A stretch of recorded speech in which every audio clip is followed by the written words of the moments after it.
Ramona, Michael und Polly sind bei mir und das ist einer der ersten Ahorns, die ich hier sehe, mit Fahrgestell Renault. Seid ihr denn happy mit eurem Wohnmobil?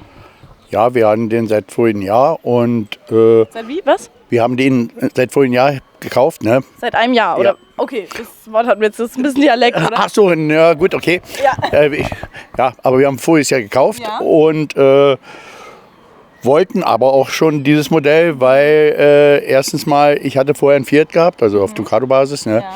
Und da hatte ich Probleme gehabt und deswegen wollte ich mir auf Renault-Basis was holen. Was war da los? Da hatte ich Motorschaden Ja. und das wurde repariert, Ja. hat auch viel Geld gekostet und nach dem nächsten Urlaub dann gleich wieder. Echt? Und da habe ich das wieder auf Kulanz machen lassen, Ja. nur ich habe mich dann nicht mehr getraut, Ja. mit dem zu fahren. Okay, weil Fiat Ducato ist eigentlich so das Go überhaupt. Also das machen eigentlich alle Hersteller, Fiat Ducato. Läuft eigentlich auch immer super, aber klar, kann auch manchmal nach hinten losgehen, ne? War halt Pech wahrscheinlich, Ja. nur aus diesem Grund jedenfalls habe ich bei jemandem Bekannten das gesehen und da dachte ich, naja, dann legen wir uns auf das hier fest. Ja. Und ja, da hat sich das angeboten. Ich habe ihn aber gebraucht gekauft, ne? Ja, das wollte ich gerade fragen, der ist schon älter, oder? Der ist 2017er Baujahr und ja, und gut, irgendwo findet jeder was an Mängeln, ne? Das ist klar. Aber wir sind eigentlich zufrieden. Okay, und auch vom Grundriss?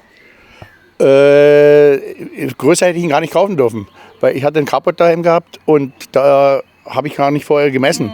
Aber es ist gerade so, dass das reinpasst. Okay, also von der Größe her. Aber Ja. wie sieht es vom Grundriss aus? Seid ihr damit zufrieden? Ach so, Also von der Aufteilung. von der, ja, genau. Ja, wir haben eigentlich schon so uns ausgemalt, was wir haben wollten, so getrennte Grob. Betten. Ne? Und ja, Toilette ist ja eh drin und Also ihr hattet quasi gar nicht so viele Ansprüche, sondern ein bisschen halt das mit den Betten und die Tür zu, ne? Also dass man nochmal getrennte Räume hat. Die meisten haben ja dann doch offen. Und so, ja. darf ich fragen, wieso war das wichtig mit den getrennten Betten? Erstens ist es besser zum Betten machen. Ja. Und zweitens, ja, man ist ja auch älter, man kommt besser rein, oder wie? Ins Bett? ja, man kommt doch besser rein und man liegt nicht so gedrängt, ne? Wenn der eine sich ein bisschen mehr Platz macht. Also Wenn er sich umdreht oder genau. Ja, das braucht man einfach. Ja, es sei ja auch jedem gegönnt, so seinen Platz. Genau, und wenn die Betten denn so sind, ne, dann muss der eine immer über den anderen drüber steigen und das ist auch blöd. Ja, okay. Ja. Wo geht's denn meistens so mit dem Wohnmobil hin für euch beide? Also welche Länder, welche Städte, welche Orte? Naja, meistens fahren wir ja dann so Kroatien, ist so unser Haupturlaubsziel. Okay. Und hattet ihr also ihr hattet ja schon ein Wohnmobil, hast du ja schon angedeutet. Wie lange macht ihr das schon? Wir haben angefangen mit Wohnwagen, Ja. wie eigentlich viele anfangen. Ne? Okay. Und das haben wir jahrelang gemacht. Und dann hatten wir uns vor 3 Jahren oder 4 Jahren einen Fiat allerdings selber umgebaut. Ne? Und den hatten wir dann eben halt die 2-3 Jahre und dann haben wir uns durch diesen Motorschaden eben halt das geholt hier. Und wir sind eigentlich so, dass wir um diese Jahreszeit in Deutschland und wir sind durch Zufall, durch den Hako, seinen Kanal, kennen wir. darauf gekommen und da habe ich mich dann gleich Anfang des Jahres hier angemeldet und deswegen sind wir hier. Okay. Und ansonsten machen wir im Frühjahr eben halt hier Ja, in Deutschland ja. und im September geht es nach Kroatien. Okay. Wir sind ja noch arbeitstätig und Ja. von daher können wir noch nicht. So viel. weg. Ja. Okay, okay. Aber der Plan für später ist natürlich dann, dass wir dann tatsächlich auch mal über Winter. Ne? Wie kam es denn, dass ihr jetzt vom Wohnwagen, was du auch gesagt hast, ganz klassisch, die Anfänger gehen eher zum Wohnwagen. Ja. Wie kam es dann der Umschwung zum Wohnmobil? Geplant war schon immer irgendwie in der Richtung sowas zu machen. Ne? Und ich weiß gar nicht, ja, genau, es kam durch einen Bekannten eigentlich. Ne? Und der hatte sich eins geholt. Und da habe ich dann mittlerweile auch gedacht, naja, unser Wohnwagen, der war zwar nicht alt, aber naja. Und da habe ich gesagt, okay, dann verkaufen wir ihn. Das war dann noch vor Corona-Zeiten. Ne? Und dann dachte ich, ja okay, dann warte ich einfach. Ne? Aber dann hat man sich kurz danach gleich den Bus gekauft. Ne? Und ja, dann ging es automatisch weiter. Ne? Ja, mit dem Wohnmobil dann. Ja. Und jetzt sage ich mal, klar ist der Nutzeffekt, ne? Weil man ja das Auto ja auch immer durchweg angemeldet hat. Ja. Noch nicht so da, als wenn man jetzt, aber man könnte ja sagen, man fährt jedes Wochenende mal bloß mal irgendwo hin. Ne? Das geht ja auch in die Nähe. Ja. Ne? Aber ihr nutzt ihr noch nicht so ganz so. Naja, jetzt sag mal so, das Frühjahr war nicht so besonders. Ne? Und wir kommen aus der Hofer-Ecke. Da ist es halt noch ein bisschen kühler. Ne? Und das war jetzt definitiv das erste Mal, dass wir unterwegs sind dieses Jahr. Aber was war denn jetzt so der Unterschied so wirklich für euch vom Wohnwagen zum Wohnmobil? Das ist immer so, ne, der Wohnwagen ist der, wo man sagt, okay, ich stehe 3 Wochen an einem Platz. Ja. Das Wohnmobil ist das, dass man sagt, okay, schon mal weg. 2, 3 Tage und dann immer wieder woanders hinhoppeln. Ne? Gefällt es euch besser? Jetzt ja. Ja, jetzt gefällt es besser. Ja. Und vorher hast du trotzdem nicht dran gedacht, irgendwie ein Wohnmobil? Also da war irgendwie das gar nicht die Frage, oder wie? Ja, für später war schon eigentlich immer geplant gewesen. Aber es ist ja auch eine finanzielle Sache. Ne? Also das erstmal aufzubringen, ne? Und ja. Wie findet ihr das, dass hier nach Klüsserath jetzt hier auf das Event nur Wohnmobile kommen, keine Wohnwagen? Ach so, dass die Wohnwagen hier nicht drauf. Ja, man hört es eigentlich viel. Ist zwar schade, aber. Denkst du, dass die Veranstalter sich was dabei denken? Also haben die irgendwie einen Grund, warum sie das machen? Ich weiß nicht. Weißt du nicht? Nee, weiß ich. Also ich könnte mir vorstellen, wir haben heute schon mal so ein bisschen das angeschnitten, das Thema, dass die Leute auch anders sind. Also dass die Leute, die einen Wohnwagen haben, auch oft anders sind, weil sie eben öfter länger an einem Platz bleiben. Ja. Und die Wohnmobilfahrer, die sind dann noch mal ein bisschen offener. Die sind vielleicht noch mal ein bisschen weltoffener und fahren noch mal mehr rum. Und das war, glaube ich, so ein bisschen auch der Grund. Könnt ihr euch das erklären? Ich denke mal, dass es mehr damals der Grund war mit diesen Wohnmobilstellplätzen, dass die gesagt haben, die Wohnwagen haben ja nicht diese Toilette und sowas alles so drinnen. Ne? Die fahren halb nackig rum, sozusagen. Ne? Das hat sich ja geändert. Die Wohnwagen haben genauso die Ausstattung. Ne? Genau. Und wir, wo wir noch mit Wohnwagen unterwegs waren, wir haben uns natürlich dann teilweise geärgert, dass wir nicht auf die Plätze konnten. Ne? Jetzt sage ich, okay, gut, es ist ein Stellplatz für Wohnmobile. Da drüben ist der Campingplatz. Ne? Allerdings, dort können aber auch Wohnmobile stehen. Ne? Ja. Also das ist natürlich wieder das. Ne? Findest du unfair? Bitte? Findest du das unfair? Im Grunde genommen schon. Okay. Ne? Also Ja. ich denke mal, es müsste für alle offen sein. Ne? Und Vielleicht es wäre es gibt dann auch anders, oder? Vielleicht würden dann auch die mit Wohnwagen so rum, die mit Wohnwagen würden vielleicht dann auch mehr rumfahren auf Stellplätze oder so, weil die haben ja jetzt eigentlich auch alles an Bord, oder? Ja, wir haben auch welche getroffen, die auch über Winter in Sizilien oder so, wo die Frau dann gesagt hat, also die warten schon auf sie, weil das die Einzige ist, die mit dem PKW kommt. Ne? Und zum Einkaufen und so. Ne? Also es ist schon auch praktisch, ne? Mit dem Wohnwagen Ja, zu also, haben. weil ich finde, es schließt es eigentlich nicht aus, dass man öfter wechselt den Platz, weil ich meine, du bist ja trotzdem, hast gleich angehängt. Ja. Und kannst mit dem Auto dann wegfahren, das ist ja eigentlich genauso so gut, oder? Es ist ja auch so, die Wohnmobile haben hinten einen Hänger dran und da steht ein Auto drauf. Und was ist da andersrum, wenn der Auto vorne ist und der Wohnwagen hinten dran ist? Ne? So ist es. Da sehe ich auch den Unterschied nicht in der Sache. Ne?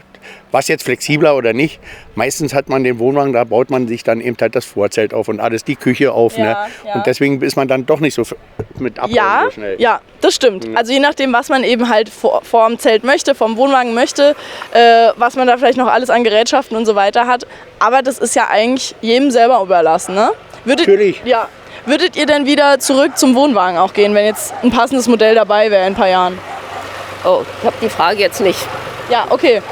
Wir lassen kurz den Bollerwagen hier vorbei. Can, kannst du den auch gerne mal filmen? Ja. Ich sag, würdet ihr auch wieder zurück zum Wohnwagen vielleicht in ein paar Jahren, wenn ihr sagt, da ist das perfekte Modell für uns dabei? Eigentlich eher nicht. Nee. Wieso? Naja, weil man halt mit dem doch flexibler ist. Ne? Also es ist einfacher. Ja. Okay.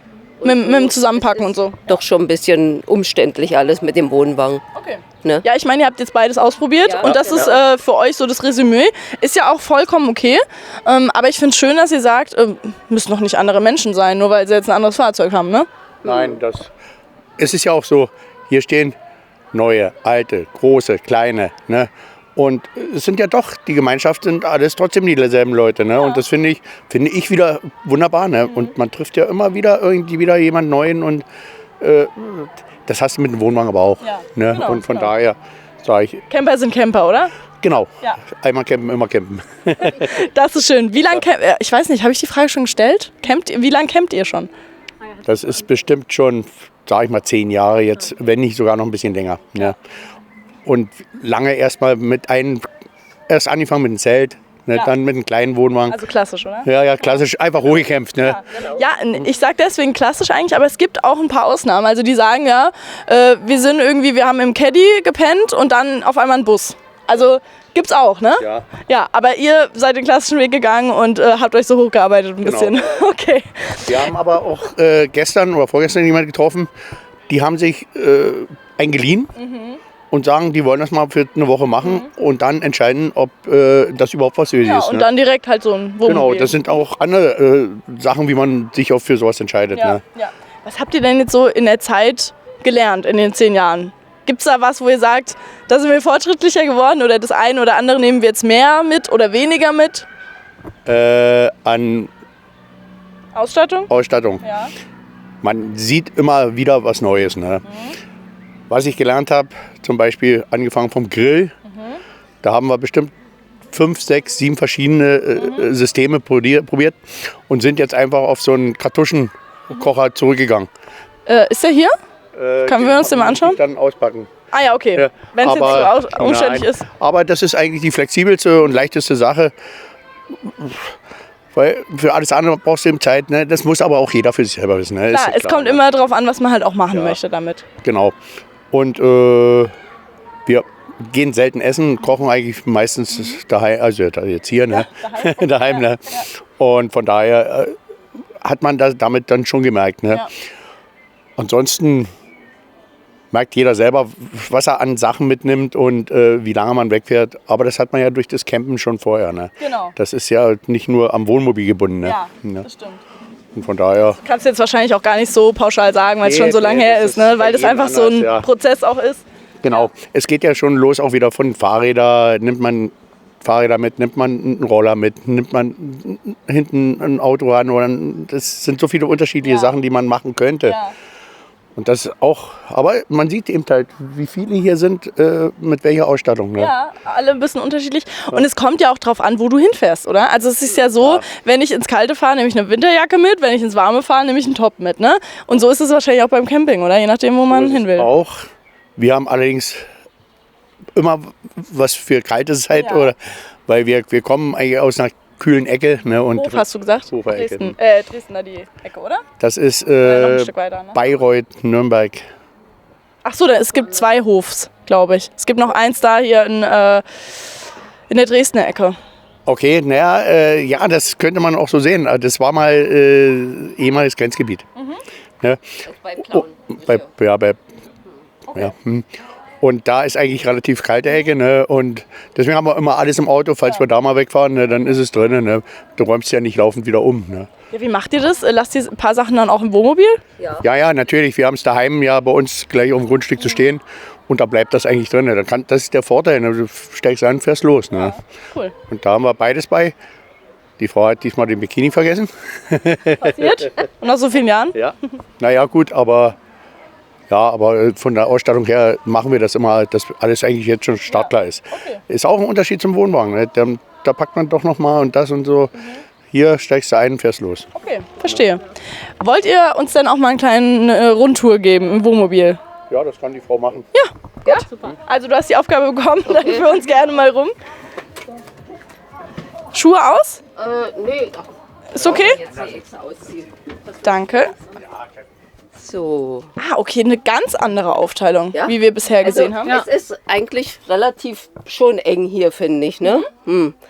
Aber dadurch, dass eben die Toilette ein bisschen größer ist, oder? Aber trotzdem, ihr seid nur zu zweit meistens unterwegs, oder? Dann reicht es, oder? Es reicht, ja. Eigentlich reicht's. Also es ist ja ausgestattet für 4 Personen. Ne? Aber zu viert wäre es hier vorne schon ein bisschen eng, oder? Eigentlich schon, ja. Man kann vielleicht noch mal ein kleineres Kind mitnehmen oder so. Oder ja. Aber ansonsten ist es schon. Okay, man muss halt irgendwann, oder was hat denn das Fahrzeug für eine Länge? 7 Meter, glaube ich. Ne? 7 Meter, ja. 7 Meter, okay. Also irgendwo muss man halt dann Abstriche machen, ne? Entweder Küche, entweder Bad, entweder Bett, ne? irgendwo Genau, ist halt dann genau. Grenze. Und ihr habt euch dafür entschieden, ihr wollt halt die Betten, das war euch wichtig. Und alles andere muss man halt dann noch gucken. Muss ne? dann halt weichen, genau. Ja. Ich meine, gut, es ist ja noch nicht so, dass man hier jahrelang lebt hier drinnen. Ne? Ja, Das ja, ist, genau. Jetzt aktuell seid ihr hauptsächlich an Wochenenden unterwegs. genau, da muss man schon ein bisschen differenzieren. Ist es denn euer Traum so, wenn ihr in Rente seid, es wird noch ein paar Jahre dauern, oder? Nehme ich an? Nee, eigentlich nicht. Also ist auch schon absehbar. Okay. Also Ist dann euer Plan auch mal länger weg? ja, auf alle Fälle. Also klar, man muss gesund sein, ne?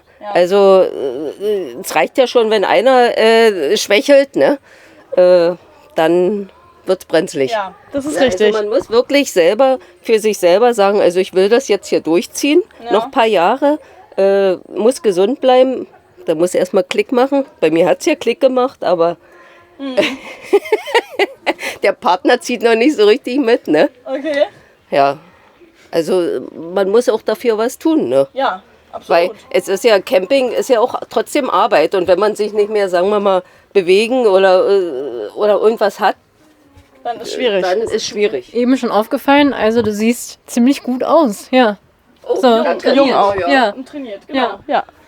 Ja, also gut, jetzt man Bescheid, hat schon das ist immer ein eben bisschen aufgefallen. Sport gemacht und so, ne? Und man will auch nicht hier so werden, ne?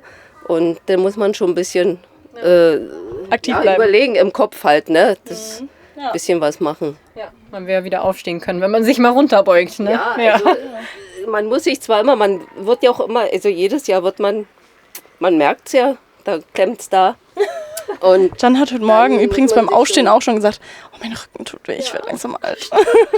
Und ich habe Hüftprobleme. Und sie ist 34. Und ich bin umgeknickt. da muss man sich schon echt in Dings kneifen. Wenn keiner mitmacht, ne, ist es noch schwieriger. Ja, verstehe ich. Ja, das sind halt so die kleinen Problemchen des Alltags dann, ne? Genau. Ja.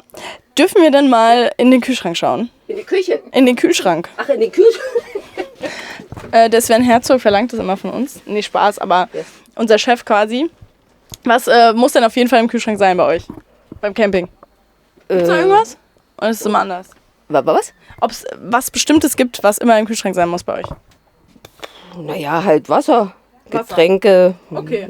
Ja, halt. Gekühlte Getränke sind schon wichtig, oder? Beim Camping? Ja, auf alle Fälle. Wir haben hier hinten noch eine Kühldings, ne, Kühlbox, weil das genau. so klein ist. Wollte ich gerade fragen, ob es manchmal vielleicht ein bisschen eng wird da, ne? Weil das Gefrierfach es wird nimmt ja schon Platz es weg. ist diesmal ganz schön vollgepfropft, muss ich ja noch sagen. Zeig's noch obwohl mal es ganz dem kurz. Ende zugeht, ne? Ja. Aber, Ja. und ja, Das ich kann meine, noch das was andere Zeug ist da hinten, ne? Diese Getränke. Wir schauen es uns jetzt gerne mal an. Also ich finde, das wirkt einfach total aufgeräumt, wenn hier zwei Türen zu sind. Ach so. Also weil hinten ist das Schlafzimmer nämlich an. Könnt ihr gerne reinschauen. Ja. Genau. Aber Jean, geh erstmal noch mal einen Schritt zurück, dass man mal, lass die Tür noch mal ganz kurz zu und schau mal, wie das wirkt, wenn du jetzt hier reinkommst. Also es wirkt, ich glaube, du lässt dann eher mal Leute hier rein, die du vielleicht nicht so kennst, weil das Schlafzimmer ist ja abgetrennt. Also selbst wenn es da aussieht wie ne, bei Hempels, hier vorne wirkt es einfach total aufgeräumt. Genau, film da noch mal rein. Ja, genau. Dass man das mal sich anschaut, weil das hat man nicht so oft, finde ich. Dass es, Aufgeräumt, echt? nee, ich meine, dass es so zu ist. Ach so, Also dass oft, es so zu oft ist ja okay. dann Durchgang. Also gerade bei diesen, ich sag jetzt mal kleineren Wohnmobilen. Ich muss sagen, es erinnert mich ehrlich gesagt sehr an das Wohnmobil, was wir gerade haben, den Trusco. Nur, dass der eben hinten komplett offen ist. Ja. Das hat der hier jetzt zum Beispiel gar nicht. Ja, ich sehe auch grad, Privatsphäre. das ist noch ein Hubbett hier oben, oder? Ja, das ist nur ein Hubbett. Ja, also es ist aber eine sehr, sehr schöne Stehhöhe. Ja. gar nicht auf. Ja, ich habe das jetzt nur an der Form erkannt. Das war auch noch sehr wichtig uns, dass wir noch mal so ein Bett drin haben. Also er wollte nicht so ein komisches Überding Alkoven? Ja. da. Und falls wir doch mal den Enkel mitnehmen oder irgendjemand, kann ja doch Nochmal sein. hier drauf. Ja. Genau. Fällt auch nicht auf, ne? Hier fängt es an, ne? Ja, komm mal her. Ja. Und hier siehst du nämlich, Ach ja. da kann man es runterfahren. Und da ist da eine Treppe dran. Hier kommt die Treppe dran. Und dann kann man das zum Bett umbauen. Glaubt man eigentlich gar nicht. Ja, wie gesagt, ich habe schon sehr viele Wohnmobile gesehen und irgendwann fällt einem das dann auf. Aber ich glaube, gerade für Campinganfänger Das sieht man nicht. Und es fällt auch nicht, also ich kann mich jetzt nochmal hier hinstellen. Man merkt es ja gar nicht. Ja. Es ist, aber deswegen ist er ja auch oben ein bisschen höher, damit eben dieses Bett da auch noch hinpasst. So, ich würde sagen, wir schauen uns erstmal das Bad an, bevor wir uns das Schlafzimmer anschauen. Schlimm. Das ist schlimm. Das kann ich mir nicht vorstellen. Nein, das ist nicht schlimm.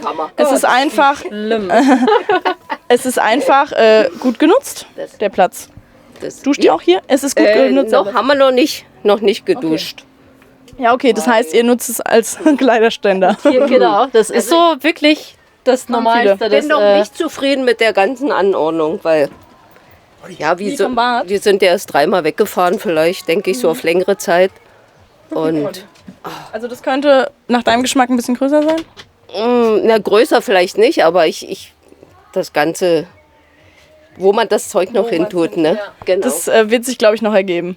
Ja, Ja, ich denke auch. Ja. Deswegen, der Hund will auf jeden Fall auch immer dabei sein. So süß. Kleine Maus. Ja, jetzt bist du drauf. So. Bist du brav. Ich denke, jetzt ist die Zeit, wir schauen doch mal hinten rein. Ja. Lass dich nochmal umdrehen. Der Spiegel ist natürlich auch sau praktisch. Vor allem, weil man sich komplett sehen kann, oder? Ja. Das ist ja auch Das so ein ist Problem manchmal, wenn man keinen Das Spiegel stimmt, gerade hat. für eine Frau, ne? Ja. Dem Mann ist das ja egal, ob er sich sieht. Da. Ja, Also erst randrücken. Oh, Genau, erst Ja, randrücken, genau. okay. ah ja. So, Willkommen Jan? im Schlafbereich. was sagst du? Eine kleine Stufe. Genau, ich habe gesagt, willkommen im Schlafbereich. Ah, ja, aber das ist okay. sehr praktisch. Finde ich auch cool. Ja. Was haben die Matratzen für eine Breite?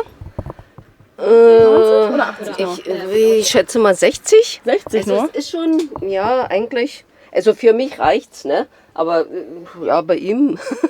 Also man muss schon sagen, ich glaube, es sind keine 90 cm auf jeden Fall. Ich hätte jetzt gedacht 80, aber ich bin mir nicht 80, ja. nicht sicher. Also es ist nicht ganz so breit wie eine normale Matratze. Dafür hat man in der Mitte mehr Platz, um noch vielleicht was abzustellen oder so. Und hier natürlich wieder Staufächer. Staufächer. Könnte noch irgendwie ich glaube, man kann doch irgendwie noch in der Mitte was reinpacken, ne? Das haben wir jetzt noch nicht aus. Erweitern.